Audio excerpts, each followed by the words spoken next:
Será? Davi e Jonatas tiveram realmente um caso?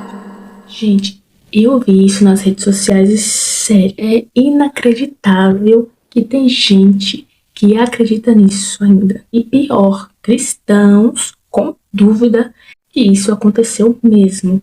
Eu não estou suportando mais. Pessoas que não leem a Bíblia, literalmente. As pessoas que eu vi foram ou pessoas que estão na igreja, mas não querem renunciar aos seus pecados, ou pessoas que não têm nada a ver com nada e foram ler a Bíblia de bobeira e declararam isso. Meu Deus. Os vídeos que eu vi, essas pessoas foram... Teve um vídeo que eu vi que um menino, ele não era cristão, não era crente, não era nada, mas queria saber o que estava acontecendo nesse burburinho. Ele simplesmente foi ler a Bíblia aleatoriamente, tirou a conclusão de que os cristãos estavam mentindo e que Davi e Jonatas tiveram sim um caso. Tanta besteira, né não? A besteira a gente diz só uma vez. Isso... Meu Deus do céu. Isso é inacreditável, porque pra gente que é cristão, sabe o significado. Mas para as pessoas que leem como se fosse um livro aleatório, não entendem o significado da coisa.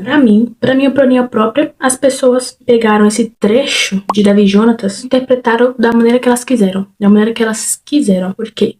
Porque estão tentando perverter a palavra de Deus a todo custo, para tentar encaixar o pecado delas na palavra de Deus a todo custo. Sabe? Estão tentando amassar e encaixar a todo custo a vontade delas na palavra de Deus, sendo que a vontade de Deus não é essa. Doa quem doer. Essa é a verdade. Entendeu? Se não gostou, não ouça o vídeo. Se não gostou, saia do vídeo. Fique quem quer ouvir, tá bom? Porque a verdade é essa. Eu não quero ir pro inferno. Você vai sim. Você vai, eu não posso omitir a verdade. Vou ler a passagem pra vocês entenderem. O versículo que eles pegam pra tirar fora de contexto. 1 Samuel 20... 41. O contexto desse versículo é que Davi tá fugindo de Saul porque Saul quer matar Davi. E Jonatas gostava muito de Davi, eles tinham uma amizade de companhia. E Jonatas era filho do rei Saul. Jonatas tá ajudando Davi a fugir do rei Saul. E o versículo diz: Assim que o servo de Jonatas partiu de volta da cidade, Davi saiu de trás do outeiro, atirou-se ao chão e inclinou a fronte 3 vezes, encostando o rosto na terra diante de Jonatas. Em seguida, os dois se abraçaram e então despediram-se beijando uns aos outros, chorando copiosamente. Davi pranteou ainda mais. Então, Jonatas encorajou Davi, dizendo: Vá em paz.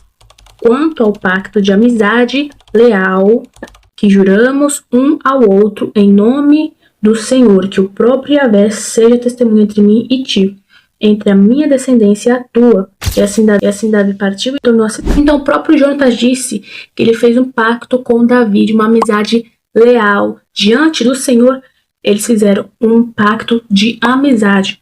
Tanto que no futuro, o rei Davi cuidou de Mefibosete, que era o filho de Jonatas. E nesse contexto desse texto, é que Jonatas e Davi, eles fazem um acordo, né? Para que se o rei Davi realmente tivesse decidido a matar Davi, eles tinham feito um acordo. Eles fizeram um acordo de que ele ia lançar uma flecha. Se a flecha caísse muito longe de tal lugar e ele mandasse o servo ir buscar, falasse tal coisa, significaria que o rei Saul realmente estava determinado a matar Davi. Então, eles tinham meio que um código. E só ele, Jonatas e Davi, ficarem sabendo que o rei Saul estava determinado a matar Davi. O contexto é esse. Não que eles tinham um caso e que era às escondidas e que não sei o que. Gente, o que tem a ver? E aqui o próprio Jonatas disse que eles tinham um pacto de amizade leal que eles tinham jurado em nome do Senhor. Diante do Senhor, eles tinham uma amizade fiel e leal. Não tem nada a ver.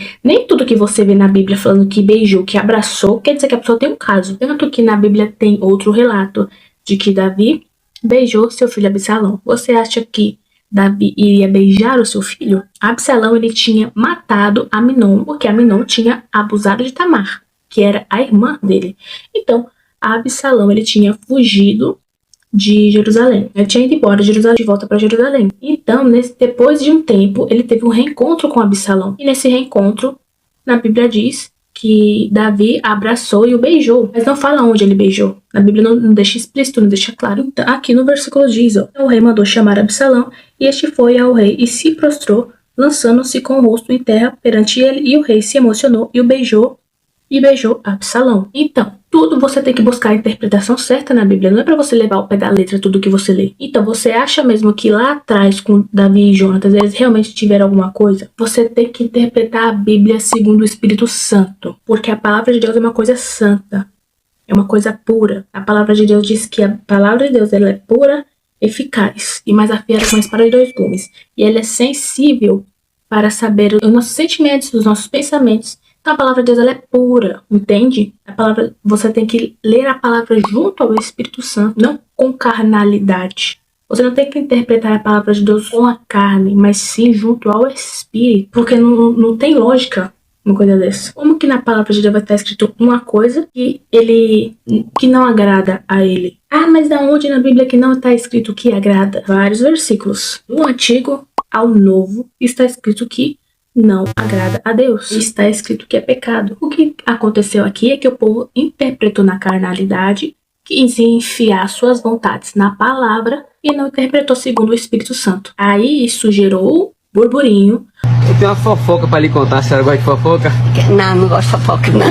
Que fofoca? O povo quis enfiar a fanfic deles na palavra, só que não deu certo, porque a palavra não se contradiz. A palavra nunca se contradiz, ela se completa. Então não tem como uma coisa dessa acontecer. A palavra ela é a verdade. Na palavra de Deus diz, no princípio era o verbo estava com Deus e o verbo era Deus. Quem era o verbo? O verbo era Jesus. O verbo era Deus. A própria palavra é Jesus. O único caminho, a verdade e a vida. Então, a palavra é a verdade. Ela não se contradiz, ela se completa. A palavra de Deus diz que Davi era um homem segundo o coração de Deus. Davi tinha um coração sincero, um coração que agradava a Deus. Um coração que era sincero. Ele sempre estava ali, disposto a tentar agradar a Deus de alguma forma. Sinceramente, e é uma perversão contra a palavra de Deus. É uma perversão contra a palavra de Deus. Diz, não te deitarás com um homem como se deita com uma mulher. Isto é abominável. Não os torneis impuros com nenhuma dessas práticas. Foi por elas que se tornaram impuras as nações que expulso diante de vós. Porque todos esses atos execráveis foram cometidos pelos seres humanos que habitaram nesta terra antes de vós.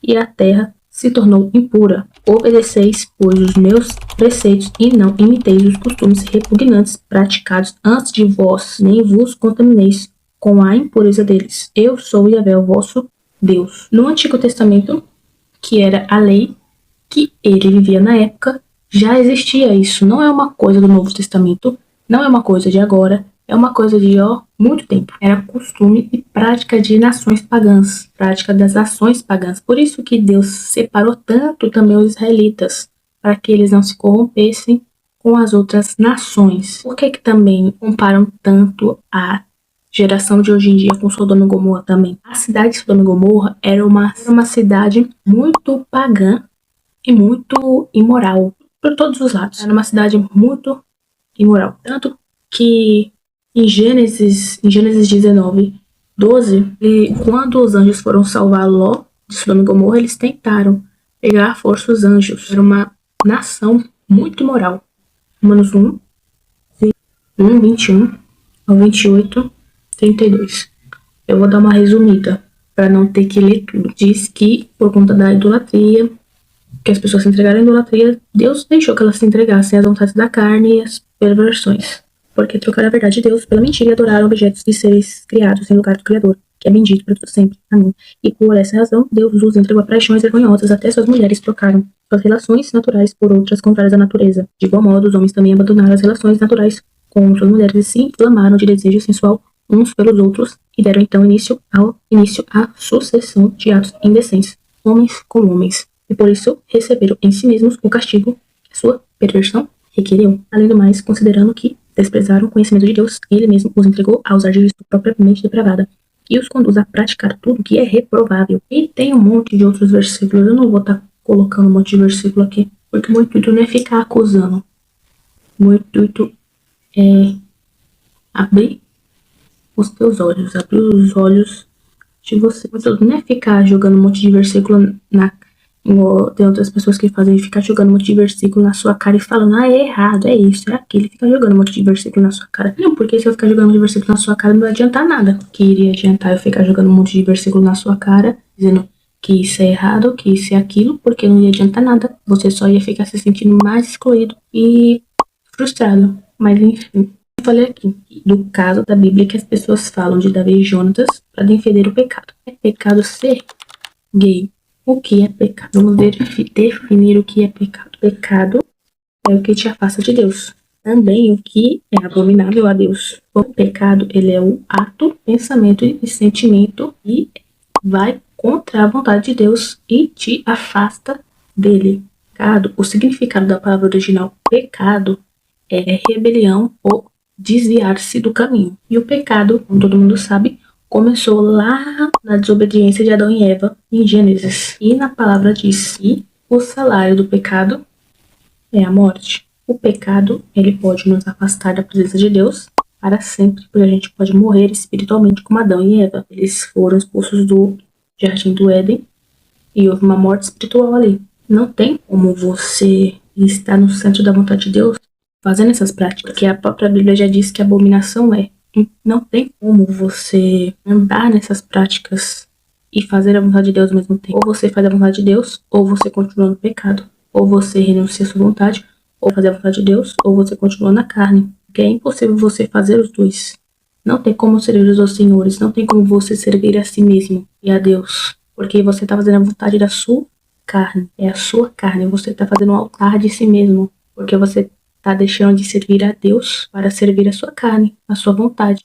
Porque muitas pessoas, eu acredito que sabem que é errado, mas preferem tapar os ouvidos, fechar os olhos, para não crer que é verdade. Então, sim, é pecado, porque é uma coisa que vai te afastar de Deus, uma coisa que vai encher sua mente de coisas impuras. Porque se na Bíblia diz que práticas de outras nações impuras, e que a abominação para Deus é pecado. E eu sei que realmente tem pessoas que lutam contra isso, não querem mais ceder ao desejo, e realmente é o caminho certo. Quando você luta contra a sua vontade para fazer a vontade de Deus, você está no caminho certo. Quando você renuncia à sua vontade para fazer a vontade de Deus, essa é a lógica e esse é o caminho certo. Você renuncia a si mesmo para fazer a vontade de Deus. Isso é ótimo. Você tem que continuar jejuando, orando, lendo a Bíblia, você tem que continuar fortalecendo seu espírito para matar a sua carne e viver no espírito, porque vai fortalecer o seu espírito e você vai cada vez mais começar a diminuir. A vontade vai começar a cada vez mais diminuir, você vai começar a ficar mais cheio do espírito. A vontade das práticas morais vai começar a ir embora. Você vai começar a viver cheio do Espírito Santo. Sinceramente, eu não acredito nessas pessoas que falam que nasceu gay, e em vidas passadas era homem, era mulher e nasceu gay. Isso não existe. Porque na palavra diz que nossos dias já estava escrito. Graças te dou pela maneira extraordinária como fui criado, pois tu és tremendo e maravilhoso. Sim, minha alma o sabe muito bem. Meus ossos não te eram encobertos, quando fui formado ocultamente e tecido nas profundezas da terra. Teus olhos viam meu embrião, e em teu livro foram registrados todos os meus dias, prefixados, antes mesmo que um só deles existisse. Salmos 13, 9, 14, 15,16. Antes da gente nascer, Deus já sabia nosso sexo, já sabia nosso nome, já sabia nossa família, já sabia tudo. É papo de enganador, papo do diabo. De que em outras vezes você era homem, em outras vezes você era mulher, em outras vezes você nasceu assim. Isso é mentira, isso é papo do diabo, isso é mentira. Isso é o diabo tentando perverter a nossa mente. A nossa mente é de Cristo. Porque na palavra diz que onde o pecado superabundou a graça de Deus. Se você realmente quer se entregar para Deus e matar a sua carne, as suas vontades, tudo, você se entrega para Deus, conforme vai passando, você vai ser cheio da graça dele. Onde o pecado abundou, superabundou a graça de Deus, da obra da carne. Porque na palavra diz que isso é uma obra da carne, isso faz parte dos que não herdarão o céu. Na palavra diz, as traduções antigas são os sodomitas. E para as atuais está escrito homossexuais. Em outras versões diz os efeminados. E Gálatas 5:20 diz que não herdarão o reino de Deus. Não sabeis que os injustos não herdarão o reino de Deus. Não vos deixem enganar, nem imorais, nem idólatras, nem adúlteros, nem os que se entregam a práticas homossexuais de qualquer espécie, nem ladrões, nem avarentos, nem viciados em álcool ou outras drogas, nem caluniadores, nem estelionatários herdarão o reino de Deus. 1 Coríntios 6, 9,1. Não herdará o reino de Deus. Quem pratica não herdará o reino de Deus. Quem faz essas práticas são obras da carne. A própria palavra diz que são as obras da carne, então não herdarão o reino de Deus. E eu não entendo porque tem igrejas que eles fazem para eles, sendo que na própria palavra diz que eles não herdarão o reino de Deus. Se eles têm essas práticas, eles não herdarão o reino de Deus. Não vê quem não quer. Não vive a verdade de Deus quem não quer. Não vive a palavra quem não quer. Não vive a verdade de Deus quem não quer. Porque quem quer se libertar, se liberta. Quem não quer, vive no pecado. Porque a partir do momento que você pede ajuda para Jesus, ele começa a te libertar aos poucos. Ele vai te guiando para os caminhos certos. Ele te leva para as pessoas certas para te ajudar. A partir do momento que você pede socorro para Jesus, ele vai te guiando para o caminho certo para te libertar. Eu entendo que em outras igrejas eles foram rejeitados, que em outras igrejas as pessoas zombaram deles, foram rejeitados e tal. A igreja realmente não acolheu essas pessoas, zombaram em vez de acolher. Mas também não é motivo para a pessoa querer se revoltar com Jesus, querer se revoltar com a palavra. Essas pessoas dessas igrejas, elas não querem saber da verdade, porque se a pessoa for falar disso para elas, elas vão falar que não, que Jesus me aceita assim, eu sou lindo e belo assim, e que eu não tô pecando. Para eles é normal. Na verdade, o mundo hoje em dia é normal assim. Para Deus, não. Não é normal isso. Estão normalizando a perversão. Não é normal isso. Pessoas que estão sendo enganadas, estão colocando venda no povo, colocando venda nas pessoas, para que elas sejam enganadas. O Deus desta presente era perversa, cegou o entendimento dos descrentes, a fim de que não vejam a luz do Evangelho da glória de Cristo, que é a imagem de Deus. 2 Coríntios 4, 4. Tá na cara, na palavra, diz Deus não se agrada. E continua fazendo algo que Deus não se agrada. Porque quer continuar na carne, quer continuar fazendo os prazeres da carne. Mas se você é uma pessoa que não quer fazer o desejo da sua carne e quer fazer a vontade de Deus, negue-se a si mesmo. Negue a sua vontade. Por mais que você fique na tentação ali, os desejos e as tentações venham, negue-se a si mesmo. Peça ajuda de Jesus. Jejue, ore, leia a palavra. Resista o máximo que você conseguir. Mas não caia na tentação. Não seja igual todo mundo. Igual a sua mãe dizia, não seja todo mundo. Porque na palavra diz, não é pra gente se conformar com o mundo. No mundo, todo mundo é assim. Todo mundo é conformado. Mas a gente que é filho de Deus, lavado e remido no sangue de Jesus, não é pra gente se conformar com todo mundo. É pra gente se conformar com o mundo. E na palavra diz que a gente seria perseguido pelo nome de Jesus. Se a gente não concorda com o mundo, as pessoas nos perseguem. Mas essa é a realidade. Jesus disse isso. Então você que sofre tentações por isso, ou você que avisa sobre isso, continue. E você está no caminho certo. E se você também está tentando resistir a isso, comece a jejuar, comece a orar e comece a ler a Bíblia. E fortaleça nas 3 armas espirituais. Eu quero ver se isso não vai embora da sua vida. Eu quero ver se o homossexualismo não vai embora da sua vida. Porque tem vários testemunhos de ex-gay, ex-lésbica, prova do poder de Deus. Isso é prova de que uma pessoa não nasce assim. Que é o mundo que coloca isso na cabeça das pessoas. E normalmente as pessoas falam, mas Deus me aceita assim. Deus só vê o meu coração, o que importa é o meu coração. Não importa o meu exterior, só o meu coração importa. Isso é enganoso. Isso é uma mentira do diabo. Muita mentira. O diabo ele conhece a palavra de capa a capa. Tirar de contexto a palavra para nos enganar. Então, o nosso coração, na palavra diz que o nosso coração é enganoso. Quem conhece o nosso coração profundamente é Deus. Nossos sentimentos nos enganam. Nosso coração nos engana. Nossos sentimentos nos enganam. O nosso emocional nos engana. Não quero nessa de que o que importa é o meu coração. Não olha para a aparência, porque normalmente eles pegam essas palavras. Eles falam muito do coração. Do coração, no coração, no coração, e na palavra diz que o coração é enganoso. Fala muito de amor, de coração, disso, daquilo, daquilo, daquilo. E esquecem que Deus é um fogo consumidor, um Deus de justiça. Ele consome a palha seca. Deus, ele não olha a aparência. Deus, ele realmente ele olha em nosso coração. É porque na palavra diz assim. Ele trouxe os loucos para confundir os sábios, trouxe os fracos para confundir os fortes, os que não são para confundir os que são.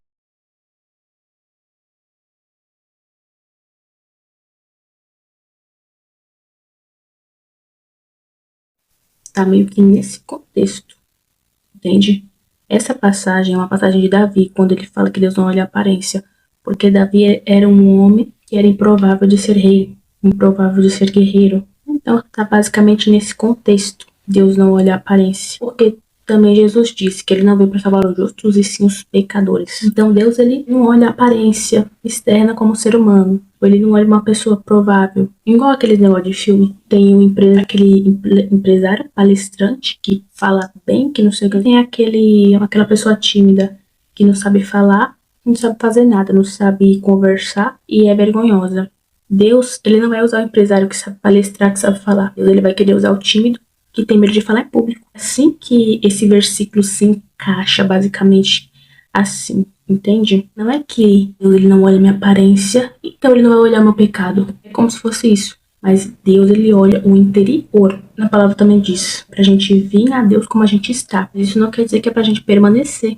Quando a gente vem pra Jesus, a gente tem que ir como a gente está, para que ele possa nos lavar, nos purificar, para que a gente possa ser moldado por ele, a gente possa ser pessoas melhores, para que a gente possa ser guiado e ser salvo por ele. Quando a gente vem para Jesus, a gente tem relacionamentos. Como que você vai querer iniciar um novo relacionamento com Deus? Você tem cargas do relacionamento antigo com o mundo, você tem traumas do relacionamento com o mundo, você tem lembranças do relacionamento com o mundo, você tem várias coisas. Então, quando você vem para Jesus, você tem que se libertar das raízes com o mundo, para que ele vá te limpando. Então não faz sentido, se você vem para Jesus, você querer permanecer da mesma forma. Ele quer te mudar para você ficar alinhadinho no aprisco de Jesus, porque Jesus é o bom pastor que deu a vida pelas ovelhas. A palavra diz que os que o Senhor deu a ele, ele não exclui e ele não perde nenhum. Todos os que vêm para Jesus, ele acolhe como bom pastor.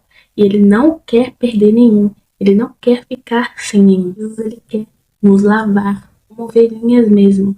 A ovelhinha, o pastor, ele limpa, ele tira a sujeira que tá grudada, ele vai limpando a ovelhinha, derrama azeite na cabeça da ovelha para que as moscas não entrem nos ouvidos. Ele vai cuidando da ovelha. Então Jesus, ele quer cuidar da gente. Ele não quer que a contaminação do mundo fique na gente. Então ele vai limpando a gente até o dia que ele vai retornar. A gente nunca vai estar pronto, nunca vai estar perfeito. Então até o dia da sua volta ele vai nos limpar. Jesus, ele nos ama, mas ele não ama o nosso pecado, porque ele morreu na cruz por conta dos nossos pecados. Então, ele ama muito a gente, ele ama muito você, mas ele não ama o pecado que habita em você. Senão, ele não teria morrido por a gente. E sinceramente, eu espero que você receba essa mensagem com o coração aberto, ouça com os ouvidos espirituais abertos, os olhos espirituais abertos. Deixa Jesus te tratar, deixa Jesus te limpar.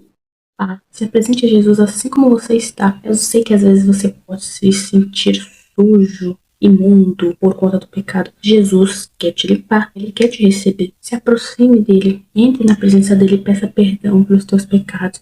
Renuncie tudo que você fez no mundo, todas as suas vontades, e peça perdão, porque ele vai aliviar o seu coração. Ele vai te ajudar a resistir às tentações. Na palavra diz que quando Jesus veio para o mundo, ele passou por todo tipo de provação que a gente passou. Hoje ele é o nosso meio de escape. Portanto, tudo que ele mesmo sofreu quando tentado, ele é capaz de socorrer todos aqueles que semelhantemente estão sendo atacados pela tentação. Então você que está sendo atacado pela tentação, nos pensamentos, sentimentos, em tudo que for, você que está lutando contra a tentação, peça ajuda a Jesus e ele vai te socorrer.